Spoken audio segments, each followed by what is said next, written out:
This is Cadillac Unscripted on 107.9 CDY. It is brought to you at this time on this station every Saturday morning at 8:30 by Independent Bank. And my usual co-host, Katie Huckle, is out of town, so I'm going to handle this discussion solo. And this is a very, very serious discussion because homelessness continues to be an issue in and around the Cadillac area, actually statewide.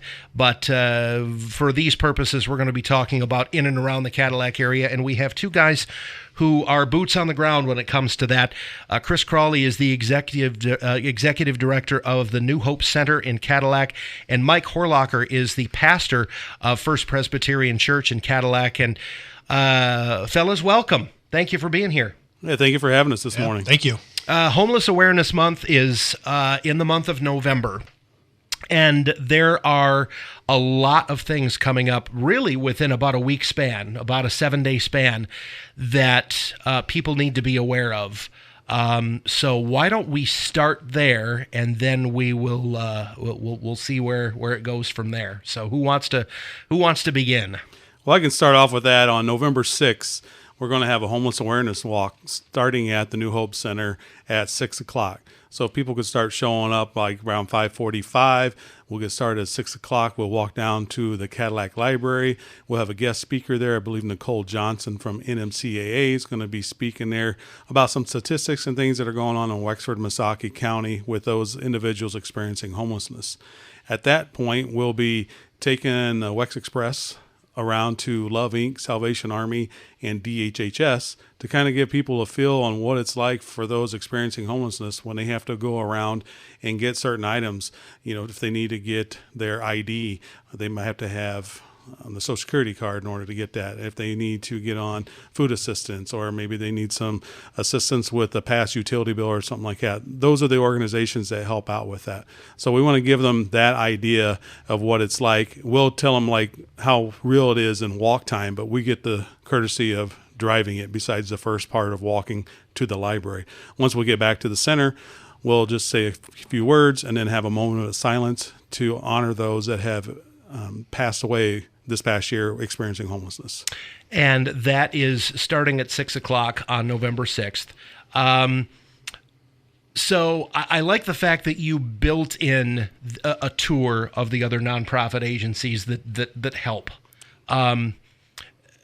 Was that an easy ask from those folks? It is. We did. Last year was our first time doing that. And we're expanding it this year to include more of those agencies so they get an idea of it. And then we've expanded from the walk to have more events going on that week. And I will pass that over to Mike to talk about the next event. Yeah. Go ahead, Mike. All right. Well, on that Wednesday, November 6th, we are having folks meet at First Presbyterian Church at 5 p.m. for what we're calling a 40-hour street retreat, where we're going to go and I don't want to say live among the homeless, but we're going to just spend 48 hours on the streets. We're going to meet at 5, and we're going to make our way to the New Hope Center so we can participate in the walk. And then when the walk concludes, we're going to hang out at the park and then start our 48 hours on the streets. That is an amazing undertaking that you're doing. What gave you the inspiration to do this, Mike? I grew up in the Detroit area. I did my seminary studies, my master's degree at Ecumenical Theological Seminary, which was in downtown Detroit. And that was one of the things they offered, not as an elective, but just a extracurricular activity, if you will. And it was a 4-day street retreat where we were out on the streets of downtown Detroit. 4 days. 4 days. So twice the length of what this is. Yes. Uh-huh. Yes. And, I thought it's been about 12 years. I've done 2 of them, and it's been about 12 years since I've done one. I thought, with the awareness that the city is seeing around our unhoused population, I thought maybe now might be a good time to try that here in Cadillac. So tell me what that experience was like for you. You said you've done it twice. So what was it? Was it this time of year too, or was it in the transitional area between, winter and spring? What time of the year did you do it? Yeah, so the two that I did were the beginning of May. So it was kind of a transition from winter to spring. The days were warm, but it got really cold at night. And one of the retreats, it was just a rainy weekend. So we were wet and cold. The other time it was really warm during the day, but then it got cold at night. So you just had to prepare for those elements and stuff. And what made you think that it was time to offer something like this in Cadillac? You just because of what you've seen personally? Yeah, I think what I've seen, seeing what all the agencies in our area, including New Hope and Salvation Army, that are working to I don't know if we call it a solution, but just dealing with the day-to-day ins and outs of homelessness. I thought, now would be a good time to lead a retreat, just because the community is becoming more aware of it. And, the whole idea of the retreat is to build empathy, some compassion, and just to bear witness to what is happening in front of us. I talk to some people and say, well, we don't have a homeless issue here.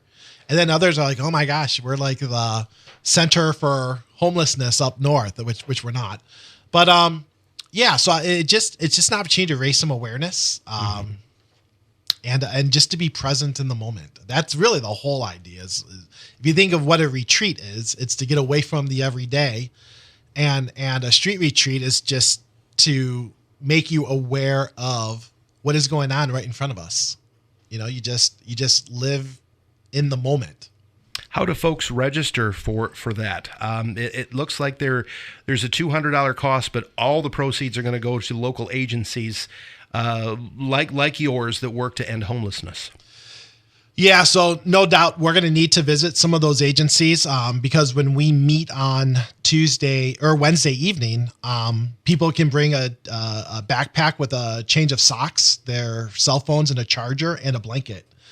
And so once we figure out where we're going to spend the night, when we wake up in the morning, we may need to go to Love Inc. and, man, I just really need to brush my teeth, or I need whatever. I need a warmer blanket or whatever. So we may walk over to Love Inc. or the Salvation Army. We might have to contact New Hope for whatever reason. So any of the agencies that we visit, we don't want to take away from resources for them because they're there for the people that need it the most. Mm-hmm. So the money that we're raising is so that we can pay those agencies back for what they do for us. Gotcha.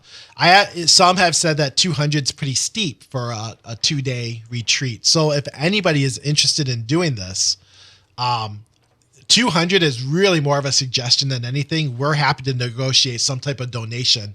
It's just we want to be able to cover our costs when we go have lunch at Salvation Army or get blankets from Love Inc. We just want to be able to get back to them.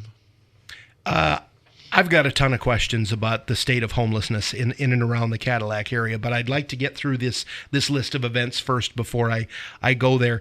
It looks like November 8th there's going to be some sort of a roundtable or just a discussion going on. Can someone speak to that? Yeah, on the 8th at 6 o'clock. We're trying to keep everything on the same timeline throughout the week. So 6 o'clock will end that 48-hour period too that Mike is having with the Cadillac Street Retreat. Gives them time to get down to the City Market building. We'll have some tables there with those agencies that we mentioned earlier that'll have some information out to people ask questions.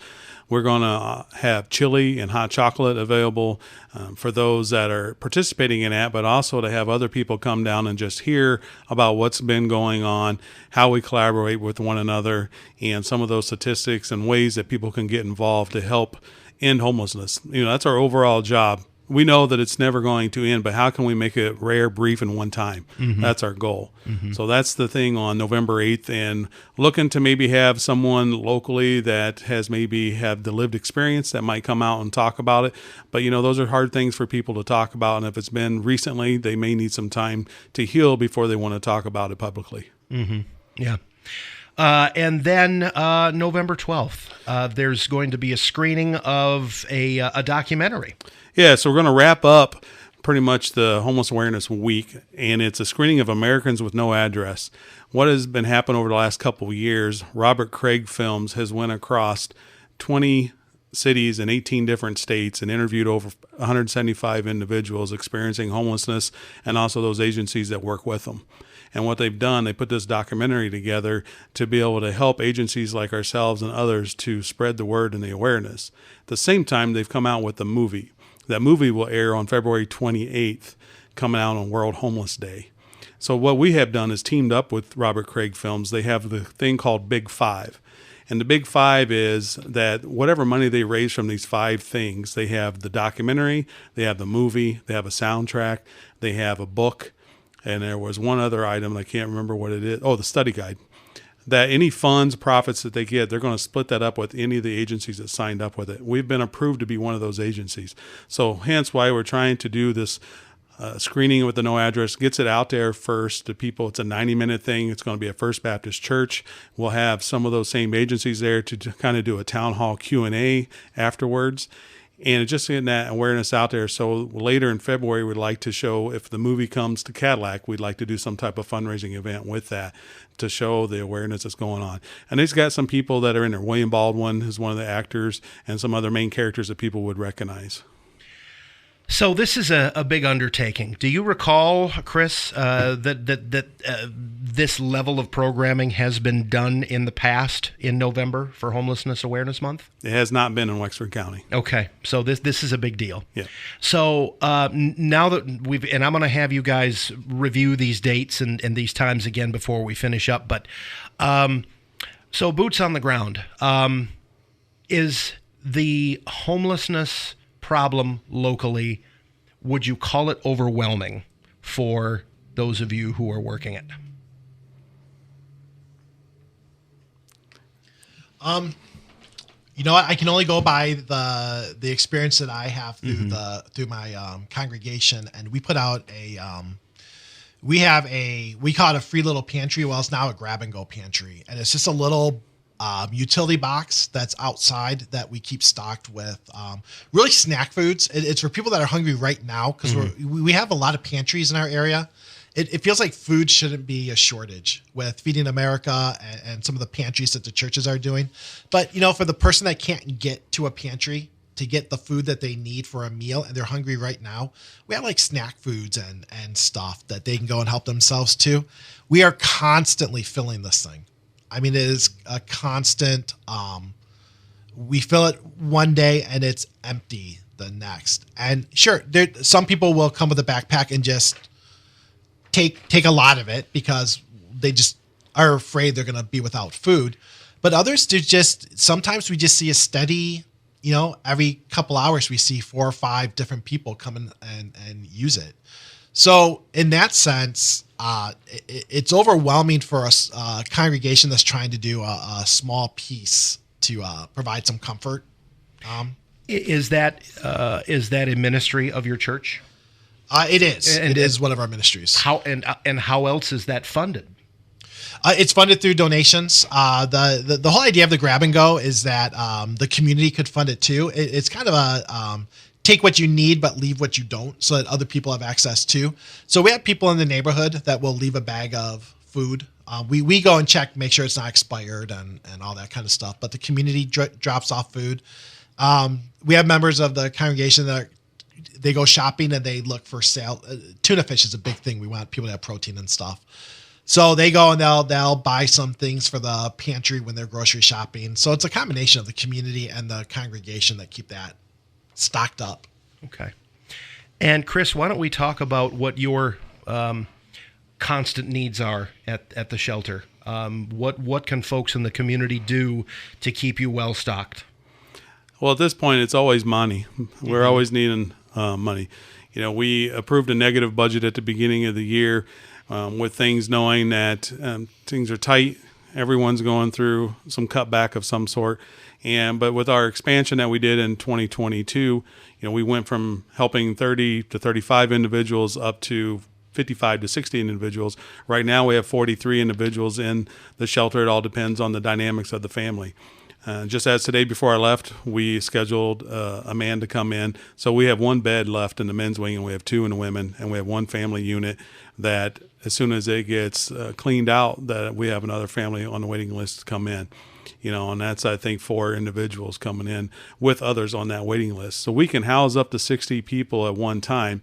When it comes to emergency, though, like in the wintertime, we could potentially, with the grant that we get, they like to see an extra 8 to 10 beds if we're able to. But those won't really be beds. They'll be emergency type trifold type things. But we have, with Mike and the congregation over there, some opportunities on the weekends to fill in for emergency cots, or I don't say cots, emergency place to come and stay warm and get a meal. And then Salvation Army potentially will be Monday through Friday. But those are on cold nights below 20 degrees, I believe. Yeah. Depending on weather, too, like if it's a snowstorm, ice storm, things like that. And it'll be things that will be getting publicized out there. But that's the main thing, is just funding, because the cost of operations went up. We just did have our food drive in September, but we did notice out of that food drive, the community was great, but we would need more cereal, more Pop-Tarts, coffee, creamer, things like that we're going to need, that got us enough for about 3 or 4 months. But in the past, it would be enough to last us to the next year when we do our fundraiser for the food drive. So that's what we'll be looking for. We have plenty of blankets, plenty of hand warmers, things like that. We could probably use a couple tents. That's something Mike had kind of mentioned something like that when people are trying to help things out. When we are full and we don't have anyone, we give them a sleeping bag and usually a small backpack or a bag full of some protein bars, some water, things like that they can have to try to keep them comfort as much as possible. But then with the hand warmers, toe warmers, things like that they can use. Well, a lot of people don't realize that those toe warmers and hand warmers, if you have a Ziploc bag, when you only use it for a couple hours out in it, and when you're done using them, put them in a Ziploc bag, airtight. Those will last, and you can use them again because it's the air that activates it. So a lot of those that are 18 hours, you can get multiple use out of them. A lot of times they just throw it away. So that's a good tip out there for people to know if they're using those things. Okay. Let's talk a little bit about circumstances. I'm sure both of you have heard unbelievable stories. And I think there is I guess a thought that's wrong out there, maybe something that people misunderstand, that all of these folks are unemployed. And that is not true, right? Some of the folks are working and aren't able to find affordable housing. Is that what you guys find is the case for some of them? It's a very true statement. Yeah. We have quite a few people in shelter that either have income through employment or through Social Security disability. And what we're finding is that the average supposedly 3-bedroom housing unit in Cadillac is $750. I'd like to know where that's at, because we're struggling to find. Most of our clients are individuals, so we're just looking for a 1-bedroom or studio, and they're hard to find at $800 to $1,200 a month. Mm-hmm. And with some of those that are on fixed income, that's their whole paycheck. So they are waiting on wait list. That we work with NMCAA. They have case managers that come in, with our case managers and the clients, and work with them to get into housing, and sometimes they'll get a call back and say, you're on our list, but it's 2 years. And then some will get other calls and be like, hey, you're in the top 10 now. Keep following up with this. And that's what we encourage them to do, just because it's just like when you're looking for a job, right? You continually call them, but don't bug them enough, but you have that interest. So when they think, hey, I've got a opening now, who am I going to call? Well, this guy's been calling me every day. He's probably going to pay my bills and keep up the place. So they're the ones I want to call first. And that's what we kind of do. Just try to keep their name on the list and keep their face in front of the individual that they're trying to get into housing. So through your ministry, Mike, what kind of stories are you hearing? We hear, all kinds of stories, and some, you want to believe people. People are just having a difficult time right now. But what I experienced, everybody has a different story. So rather than stereotyping everybody into one bucket, whether you want to say they're lazy or addicted or whatever, everybody has a story to tell, and they're all different. And there's different reasons for homelessness. Some are working. They came up here to get a job, and they got the job, and it's hard to find affordable housing right now. Mm-hmm. So they got the job, but they don't have the housing. Others, they come to they've fallen on difficult times, so they come back to be with family and stuff, and it doesn't work out, so they end up on the streets that way. And some of it is addiction. A lot of it is mental illness. I go back to a person that I talked to when we were staged as a warming center last year, and she just came out and said, this was not my dream to be this way. This was not my childhood dream, but life circumstances have put them in this place. What is the priority of counseling in this? So someone comes to you, and through whatever circumstance they find themselves unhoused. What's the first priority on your list? Either one of you. Does counseling come somewhere down the line? Because I'm sure a lot of folks are down, despondent, depressed, anxiety filled, not knowing what the future holds. So, what comes first? There's, in our world where we receive state and federal funding, housing first. So if we're able to get someone housed first, it kind of, the theory is that it gets them off of the street, gets them safe. They have some place safe to be. They know that they have a roof over their head. Then they can work focusing on getting employment, focus on dealing with any addictions that they may have or counseling they may need, working with a budget, different things like that. Then you have the flip side of it, where if you can help take care of those items first, get the addiction taken care of, get them a job, then get the housing, because then they know how to keep the housing. And I'm not saying that either one of them's right and either one of them's wrong. It's really a good balance between the two in order for it to really work. And so it all depends on where your funding is coming from, on what you really have to focus on. But we focus on both over at the shelter, hence why we have NMCA there working on the housing piece part of it. And then we have our own case managers that assist with that, but then they assist with the part of, a lot of them need to find an ID. A lot of them, in order to get the ID, they got to get that Social Security card, or they need to get that birth certificate. Well, the state has programming that they can get that for free, but we have to fill out some certain documentation to get to them and to get for it, so it doesn't have to pay the $15 or $30 and also have it come out of our pocket or out of Love Inc. or out of Salvation Army. We can use the resources that are out there so we can save that money for the real things that we need to spend money on that we don't get reimbursed for. So those are the kind of things that we're trying to work on to help them, as I say, help us to help you to help yourself. Right. Do you see affordable housing being an issue for many, many years to come? That's a tough one, but I don't see people building a lot of I know there's talk of building apartments on Lake Street and things like that, and I don't know if that's going to be an affordable option for those folks. But how do we solve this issue? It is a big issue. When we find that answer, or if you know the person that can figure that answer out, they need to talk to everybody. But that is, we're finding more people are willing to team up with one another. They come in the shelter and they might meet, one guy, and Jimmy's sitting there and he's been there for a couple of weeks, and then Johnny comes in and they both happen to have jobs and they get along, and they're like, hey, how about we team up and try to find a place? And that works out if the landlord's willing to put both people on the lease, because that's typically going to be it. And as long as there's no background on either one of them that would cause them not to be on there. So with public housing, that's where some of the barriers are, is because if they've had any type of record or any type of landlord experience where something had happened, they may not get on that list and be picked as one. But sometimes a private landlord may take that risk, depending on the history and depending on, if they have the job and what was it, was a utility bill, and there's assistance to get that taken care of. But now we got a budget in line for them. You can see that they have enough money left over each month.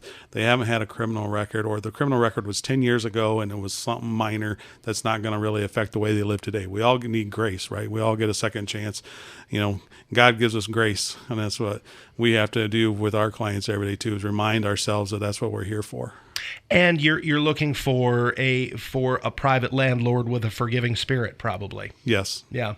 And sometimes those are hard to find. Yeah. Because it's their property, so it's really difficult. Mike, how about you? What is the first thing that you do when someone comes to First Presbyterian Church and says, I'm dealing with this. What do I do? What can I do? Our first thing is to find out if they're safe, like physically safe. A lot of that results in a phone call to Chris. Hey, I've got this person that's at the church. Do you have any rooms available? So it's networking, right? It's talking to Chris. It's talking for New Hope. It's talking to Salvation Army. In some cases, we see some of this just that we don't think is safe being outside. We'll find the funds to put them in a hotel for overnight just to get them out of whatever situation they're immediately in.